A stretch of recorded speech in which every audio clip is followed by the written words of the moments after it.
A paradox: cheap renewables stalled transition. The cost of renewable energy has plummeted. Solar and wind power are now often cheaper than fossil fuels, yet the transition to a net zero future is alarmingly slow. This paradox highlights a crucial point. Decarbonization is not primarily a cost issue. It's about systems, infrastructure, and political will.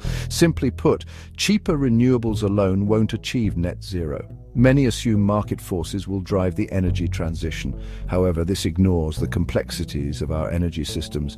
Electricity, unlike typical commodities, is essential for modern life. Treating it solely as a market good, subject to the whims of supply and demand, is short-sighted and potentially dangerous. The energy transition requires a systemic shift, not just swapping one fuel source for another. We must rethink how we produce, distribute, and consume energy. This necessitates government intervention and planning, moving beyond the limitations of market-driven approaches. Beyond market forces, electricity is a public good. Electricity is not like buying a car or a television. It's the lifeblood of our homes, businesses, and public services. A reliable electricity supply is non-negotiable for a functioning society. Relying solely on market forces to manage this essential resource is akin to privatizing the air we breathe. While market mechanisms have a role, they cannot be the sole driver of the energy transition. Governments must play a central role in shaping energy systems, ensuring affordability, reliability, and accessibility for all.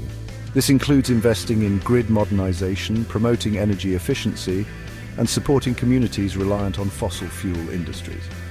Furthermore, the transition to a net zero future requires international collaboration. Cross-border electricity grids, technology sharing, and coordinated policies are essential for a globally interconnected energy system.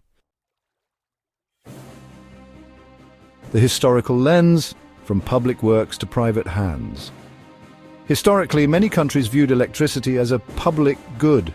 Governments invested heavily in building and managing energy infrastructure, ensuring universal access and affordability. However, the rise of neoliberalism in recent decades led to the privatization of energy sectors in many parts of the world. While privatization brought certain benefits, it also introduced market volatility and prioritized profit over public good. This shift contributed to underinvestment in grid infrastructure, hindering the integration of renewable energy sources. Learning from the past, we must recognize the limitations of purely market-driven approaches. Governments must reclaim their role as stewards of energy systems, balancing the needs of the market with the imperative of a just and sustainable energy future. The path forward: government as catalyst, not spectator. The good news is that investments in renewables are surging globally. However, without proactive government intervention, these investments alone will not deliver a net zero future. Governments must act as catalysts, not spectators in the energy transition. This includes implementing carbon pricing mechanisms, phasing out fossil fuel subsidies, and mandating renewable energy targets. Moreover, governments must invest in research and development, fostering innovation in energy storage, smart grids, and demand-side management. The transition to a net zero future is not merely a technological challenge, it's a political one.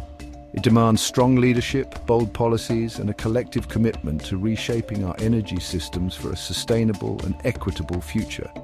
The cost of inaction far outweighs the investment required for a just and clean energy transition.